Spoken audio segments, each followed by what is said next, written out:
ଆଜିର ମୁଖ୍ୟ ସମାଚାର। ଖଣି ମୁହଁରେ ଜରଡ଼ା ଗାଁ, ବିସ୍ଫୋରଣରେ ଥରୁଛି ମାଟି। ଜମି ଅଧିଗ୍ରହଣକୁ 29 ବର୍ଷ ପୁରିଲା, ବିସ୍ଥାପନ ନହିଲା। ଆନ୍ଦୋଳନ ପାଇଁ ଗ୍ରାମବାସୀ ସଜବାଜ। ଅନୁଗୁଳ ଜିଲ୍ଲା କଣିହାଁ ବ୍ଲକ ଜରଡ଼ା ଗାଁ, କଣିହାଁ ଖୋଲାମୁହଁ କୋଇଲା ଖଣିଠାରୁ ମାତ୍ର 500 ମିଟର ଦୂରରେ ଅବସ୍ଥିତ। ଖଣିରେ ହେଉଥିବା ଡିନାମାଇଟ୍ ବିସ୍ଫୋରଣ ଯୋଗୁଁ ଖଣିଜନିତ ପ୍ରଦୂଷଣରେ ଗ୍ରାମବାସୀ ଅତିଷ୍ଠ। ସେମାନଙ୍କୁ ବିସ୍ଥାପନ କରିବାକୁ ଜରଡ଼ା ଗ୍ରାମବାସୀ ଦାବି କରି ଆସୁଛନ୍ତି। ସେମାନଙ୍କୁ ବିସ୍ଥାପନ କରି ଅନ୍ୟତ୍ର ଥଇଥାନ କରିବା ପାଇଁ ଖଣି କର୍ତ୍ତୃପକ୍ଷ ସ୍ଥିର ମଧ୍ୟ କରିଛନ୍ତି, କିନ୍ତୁ ବିସ୍ଥାପନ କରୁନାହାନ୍ତି। ଏହାର ପ୍ରତିବାଦରେ ଜରଡ଼ା ଗ୍ରାମବାସୀ ଆନ୍ଦୋଳନ କରିବାକୁ ପ୍ରସ୍ତୁତ ହେଉଛନ୍ତି। ସୂଚନା ଅନୁସାରେ ଖଣିରେ କୋଇଲା ଖନନ ପାଇଁ ଡିନାମାଇଟ୍ ବିସ୍ଫୋରଣ କରାଯାଉଛି, ଫଳରେ ଗାଁ ଥରି ଉଠୁଛି। କେତେକ ଘର ଫାଟି ଆଁ କଲାଣି, କେତେକ ଘର ଭାଙ୍ଗି ପଡ଼ିଥିବା ଦେଖାଯାଇଛି। ସାମାନ୍ୟ ପବନ ହେଲେ ଖଣି ଅଞ୍ଚଳରୁ କୋଇଲା ଗୁଣ୍ଡ ଉଡ଼ି ଲୋକଙ୍କ ଘରେ ପଡ଼ୁଛି। ଏହାଦ୍ୱାରା ପ୍ରଦୂଷଣ ଯୋଗୁଁ ଗ୍ରାମବାସୀ ଅସ୍ତବ୍ୟସ୍ତ ହୋଇପଡ଼ୁଛନ୍ତି। ସେମାନେ ବର୍ଷ ବର୍ଷ ଧରି ଆତଙ୍କିତ ଅବସ୍ଥାରେ ରହୁଛନ୍ତି।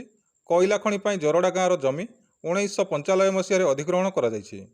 ଜମି ଅଧିଗ୍ରହଣ କରିବାର 3 ବର୍ଷ ମଧ୍ୟରେ ଲୋକଙ୍କୁ ନିଯୁକ୍ତି କ୍ଷତିପୂରଣ ଦେଇ ବିସ୍ଥାପିତ କରିବା ମାତ୍ର ଏହାରି ଭିତରେ 29 ବର୍ଷ ବିତି ଯାଇଥିଲେ ବି ସେମାନଙ୍କୁ ଏପର୍ଯ୍ୟନ୍ତ ବିସ୍ଥାପିତ କରାଗଲା ନାହିଁ। ଗ୍ରାମବାସୀଙ୍କର ବାକି ଥିବା ଜମି ବାବଦ କ୍ଷତିପୂରଣ, ଘର ଗଛ ପାଇଁ କ୍ଷତିପୂରଣ ଓ ନିଯୁକ୍ତି ଦିଆଯିବାକୁ ଗ୍ରାମବାସୀ ଦାବି କରୁଛନ୍ତି। ସେମାନଙ୍କୁ ବିସ୍ଥାପିତ କରିବା ପାଇଁ ଗ୍ରାମବାସୀ ଅନେକ ଥର ଖଣି କର୍ତ୍ତୃପକ୍ଷ, ପ୍ରଶାସନ ଓ ଜନପ୍ରତିନିଧିଙ୍କ ଦୃଷ୍ଟି ଆକର୍ଷଣ କରିଛନ୍ତି। ଅନେକ ଥର ଆନ୍ଦୋଳନ କରିଛନ୍ତି। ସେମାନଙ୍କୁ ବିସ୍ଥାପିତ କରାଯିବ ବୋଲି ଖଣି କର୍ତ୍ତୃପକ୍ଷ ପ୍ରଶାସନର ଉପସ୍ଥିତିରେ ଲିଖିତ ପ୍ରତିଶ୍ରୁତି ଦେଇଥିଲେ, କିନ୍ତୁ ଆଜି ପର୍ଯ୍ୟନ୍ତ ଗ୍ରାମବାସୀଙ୍କୁ ବିସ୍ଥାପିତ କରାଗଲା ନାହିଁ। ଅନ୍ୟପକ୍ଷରେ ପଥରମୁଣ୍ଡା ଗାଁରେ କଲୋନି କରି ସେଠାରେ ଜରଡ଼ା ଗ୍ରାମବାସୀଙ୍କୁ ଥଇଥାନ କରିବେ ବୋଲି ଖଣି କର୍ତ୍ତୃପକ୍ଷ ସ୍ଥିର କରିଛନ୍ତି। ପଥରମୁଣ୍ଡା ଗାଁ କଣିହାଁ କୋଇଲା ଖଣି ଦ୍ୱାରା କ୍ଷତିଗ୍ରସ୍ତ। ଏହି ଗାଁର କିଛି ପରିବାର ଖଣି ପକ୍ଷରୁ ନିଯୁକ୍ତି ପାଇଥିବା ବେଳେ କିଛି ପରିବାର ନିଯୁକ୍ତି ପାଇନାହାନ୍ତି।